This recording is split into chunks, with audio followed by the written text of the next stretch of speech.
আসসালামু আলাইকুম রহমতুল্লাহ। প্রিয় শিক্ষার্থী, আজকে তোমাদের আমি নতুন একটি জিনিস শিখাই দেব। সেটি হচ্ছে অ্যাডোবে ইলাস্ট্রেটরে। আমাদের ইলাস্ট্রেটর বা গ্রাফিক্সের ছাত্রছাত্রীরা এই ভিডিওটি দয়া করে তোমরা গুরুত্ব সহকারে দেখবা। খুবই ছোট একটি ভিডিও এবং খুবই সুন্দর একটি জিনিস। একটু দেখতে থাকো। এভাবে আমি একটি রেক্ট্যাঙ্গেল নিলাম। রেক্ট্যাঙ্গেলটি আমি এইভাবে ওভাল করে নিলাম। মাঝখানের যেই ফিল কালার সেটাকে আমি এখান থেকে সরিয়ে দিলাম এবং স্টকটি আমি একটু মোটা করে দিলাম। ব্যাস, মোটা করে দিলাম। হ্যাঁ, সেম জিনিস আমি আরো একটা জিনিস এইভাবে নিয়ে নিলাম। আচ্ছা, আরো একটা জিনিস অন্যভাবে নিই। এখানে আরেকটা নিলাম। হুম, এটা একটা জিনিস, এটা একটা জিনিস।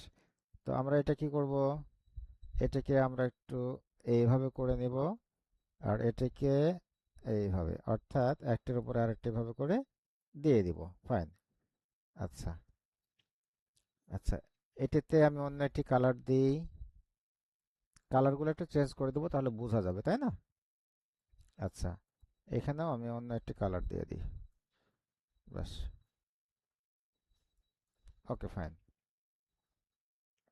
এই জায়গাতে ক্লিক দিলাম। এই আহ, প্রথমত আমি এই দুটাকে সিলেক্ট করে চলে গেলাম অবজেক্ট, তারপরে ইন্টার্ট উইন ম্যাক, এখানে ক্লিক দিলাম। এবার দেখুন, এই যে আমি এই জায়গাটা ঘুরাইয়া দিব এইভাবে এই জায়গাতে। ব্যাস। তাহলে এখান থেকে কি হয়ে গেল, বাইরে আমি একটু ক্লিক দিই। এই যে মনে হচ্ছে এটা এই বক্সের মধ্যে এটা ঢুকে আছে, আবার এটা উপর দিয়ে আসছে। সুন্দর না? আচ্ছা, এবার এই দুটাকে সিলেক্ট করে অবজেক্ট, ইনটাইট উইন ম্যাক, এখানে আমি কি করব, আমি এই জায়গাতে এটা এইভাবে করে দেব। ব্যাস, এখানেও আমি করে দিলাম এইভাবে। দেখুন, মনে হচ্ছে একটি আরেকটির মধ্যে সুন্দরভাবে ঢুকে আছে। অনেক চমৎকার লাগছে না? ওকে, তোমরাও এটা ট্রাই করতে থাকো। সবাইকে ধন্যবাদ। আসসালামু আলাইকুম রহমতুল্লাহ।